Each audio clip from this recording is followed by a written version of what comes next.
Hello and welcome, and today's video is really going to be more of a rant of the reality of being a creator on YouTube, a person who's doing researched history and what can actually happen. So this is my computer screen. You can see me there's me in the my reflection reflected from the computer screen, and as you can see, this video has been removed for violating YouTube's terms of service.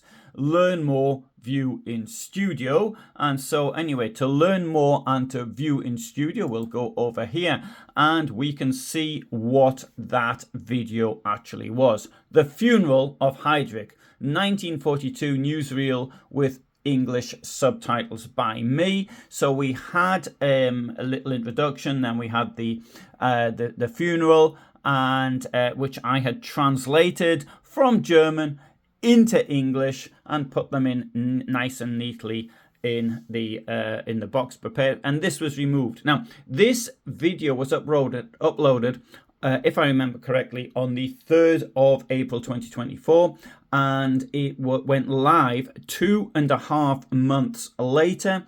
It got nearly 6,000 views in the few hours that it was up, and then it was removed, as you can see, for violating the terms and policies of YouTube. Now, part of the problem here, though, is my fault, because normally here in the description box, I have got a link for the idiots at YouTube so they can look at their own terms and policies. They can see what there's written there and they can do it. But now, if I now go to these terms and policies, it says this video has been removed because of inappropriate content. Let's have a review of this. Now, it says here that the appeal was rejected. I appealed it. And it says the following: we looked at your content again carefully and have confirmed that it does violate community guidelines. Now, admittedly, I didn't put the link to the community guidelines, so they possibly didn't know what they were. It will not be available on YouTube. We know it may be disappointing, but it's important that we keep the YouTube community protected. This appeal, so I made the appeal. I still had the screen open in front of me when the rejection came through. It came through that quickly. It was in literally within seconds. So they looked at the game carefully in seconds, and it was rejected. Now, the problem is the following, is that I spend a great deal of time to do these videos. Now, this one, okay, it was probably one of the quicker ones I did. It took less than a day to do it. But the problem is there's some videos here which I've researched over years, and then they take them down for no reason at all. At the same time, we see videos, AI slop, which in their thumbnails, which are, for example, showing women about to be murdered, in many cases by Nazis, but they're emphasizing their breasts, they're emphasizing the forms of their bodies, and this somehow doesn't breach YouTube's rules, which I personally find this, as a Second World War historian above all, I find it extremely insulting towards the victims. But that doesn't matter as far as YouTube is concerned. And so protecting the community, what it's trying to do, I think, is to protect the community from real researched history, as opposed to the AI slop, which its own tool, Gemini, actually produced. So if you pay for the Gemini, which costs I think it's £20 or $19.99, maybe it's $18.99,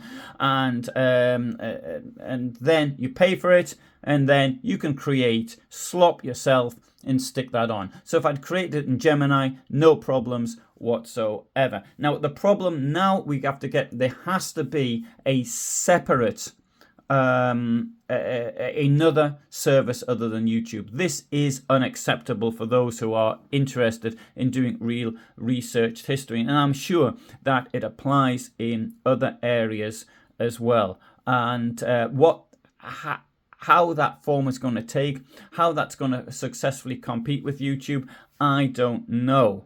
But I'm going to have to do a separate video on that. Now, as far as this video is concerned, for all of you, I should say, who are interested in seeing my video on the funeral of Heydrich, I am going to resuscitate it and I'm going to stick it back up again.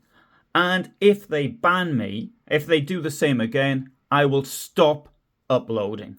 It is that clear. There will be no more videos except those which are membership only. This was on the members only. It was available there for 2.5 months, so it could, but then not even members can see it. Now, this is the only way to do this. There is no other way. They want to put up slop, and until their policies change, this is the only way for me to actually do it. Now, membership costs £5, €6, $6, and that does now, it gives access to more than 800 videos. But I have absolutely no alternative than to do it this way because of this type of stupidity and YouTube's antics of this nature. I accept the fact that videos cannot be put up which are encouraging race hate, crime, how to make weapons, and this type of thing. Absolutely, I agree with that 100%. And it isn't, of course, as bad as Facebook, where if you, for example, I put up a video of a cat that looked like Hitler, not a video, it was a photograph, and I got a 6-month ban on all my accounts, including my professional account. But, you know, if I put up so if you attack the Nazis, then you get a ban. But if I put up, I don't know, somebody, if I put up a video of a cat that looked like Boris Johnson or something, then I'm sure that would have been perfectly all right as far as they were concerned. No problem with that. So it just works in one direction as far as Facebook's concerned, but it doesn't work the other way.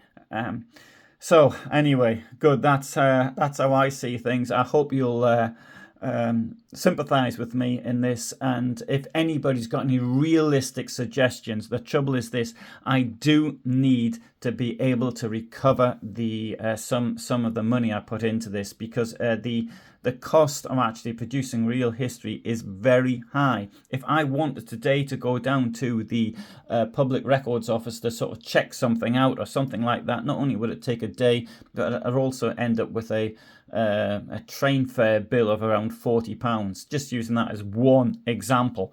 And people are putting out slop. They have, except for the £19 a month they're paying, they have no costs, or next to no costs whatsoever. If you believe that YouTube should be a place for just slop, then that's great. But if you think the opposite, then please do support people like me and of course the others who are producing genuine researched history and are not trying to use history as a fake way of telling stories, fiction as a way of making money. Anyway, thanks very much for watching. I hope I didn't go on too much then, and all the best from me in the United Kingdom.